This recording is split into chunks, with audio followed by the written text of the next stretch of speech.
This is the Wikipedia page for Swear Jar. Welcome to WikiListen, the podcast where we read Wikipedia pages and provide commentary. I'm Victor Varnado, KSN. And I'm Rachel Teichman, LMSW. Remember swear jars? What a great fucking Wikipedia page, huh? A swear jar, also known as a swearing jar, cuss jar, swear box, or cuss bank, is a device to help discourage people from swearing. Every time someone utters a swear word, others who witness it collect a fine by insisting that the offender put some money into the box. The container may be made of glass, porcelain, or metal, and may have a lid with a slot. From time to time, the accumulated money may be used for some agreed-upon purpose or contributed to charity. Swearbox is my favorite new term. The concept appears to have originated in the 1890s under the name swearbox, and to have gained popularity in the 1910s. The term swear jar appears to have been invented in the 1980s in the United States and is not documented in Great Britain. An early mention of a swear jar is in the 1988 US movie Moving. The concept of a swear box or jar became very popular in the 1980s. A swear jar might not be a physical object. Instead, a notional swear jar is referred to in order to indicate someone's use of bad language has been noted. Commercially produced. Most swear jars are homemade. However, tins and boxes specifically designed for the purpose are marketed commercially, some of which have a scale of charges printed on them. Various materials are used to produce them. Earlier designs were commonly porcelain. Modern versions, often glass, are available online via eBay, other shopping websites, and even sites dedicated to selling only swear jars. The only swear jar site. That is quite the entrepreneur. I bet it's religious. Swear jars, going down this Wikipedia hole, swear jars does take us to aversion therapy. And you said that you don't think swear jars are aversion therapy. Is that true?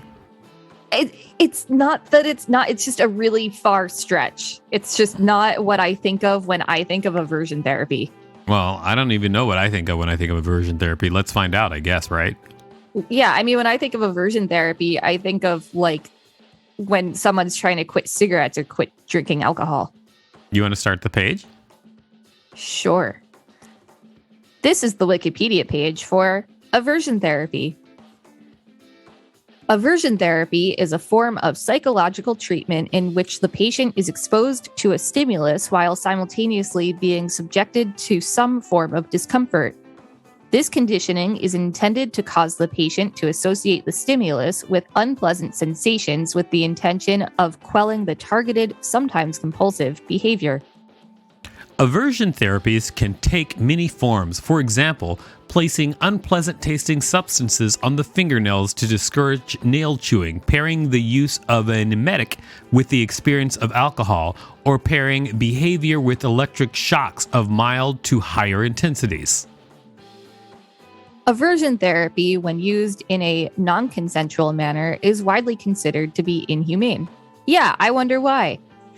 At the Judge Rottenberg Educational Center, aversion therapy is used to perform behavior modification in students as part of the center's Applied Behavioral Analysis Program. ABA, we hate it. The center has been condemned by the United Nations for torture. Yikes.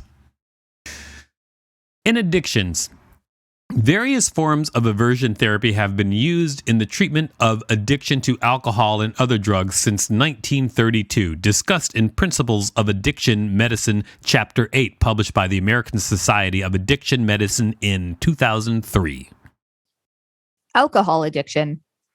An approach to the treatment of alcohol dependence that has been wrongly characterized as aversion therapy involves the use of disulfiram, a drug which is sometimes used as a second-line treatment under appropriate medical supervision.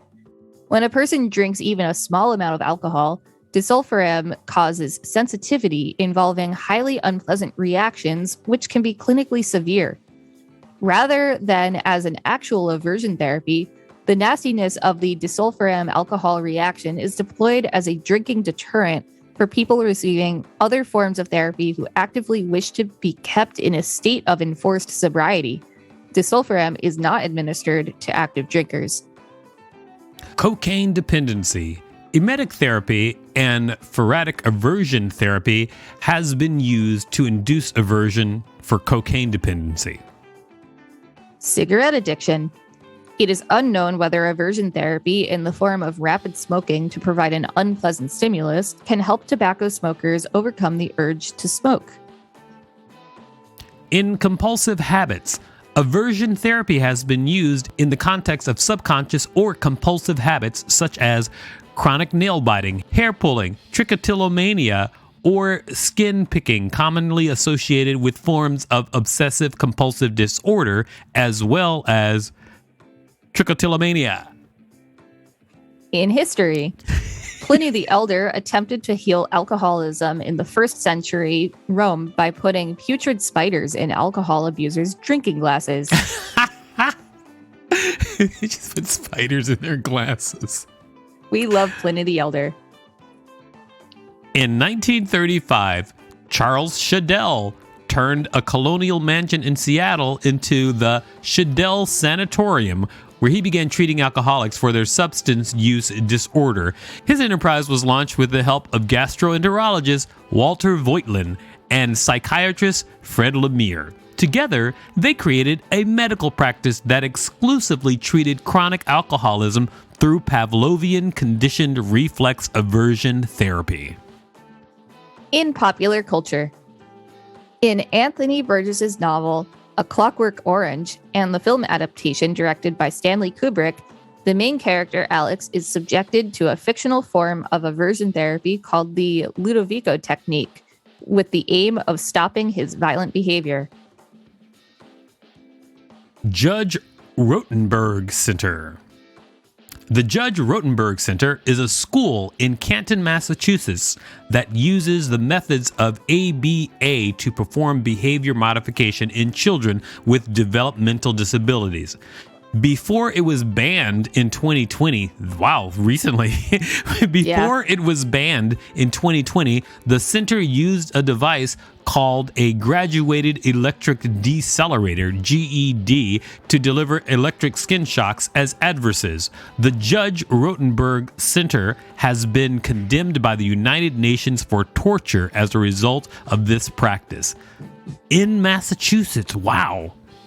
While many human rights and disability rights advocates have campaigned to shut down the center, as of 2020, it remains open. 6 students have died of oh shit. Yeah. Oh my gosh. 6 students have died of preventable incidents at the school since it opened in 1971. Yeah, ABA, very controversial. What? How is that open in Massachusetts? How can? Because many people think that autists need to comply with the general public and their behaviors. And so they will do anything to make their kids act like neurotypicals. And that's how it remains open. Yikes. This has been the Wikipedia page for both Swear Jar and Aversion Therapy.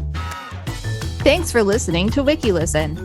You can find us at wikilisten.com and on all social media at WikiListen, except for Twitter, which is at wiki_listen. If there's a page that you would like us to read, please let us know.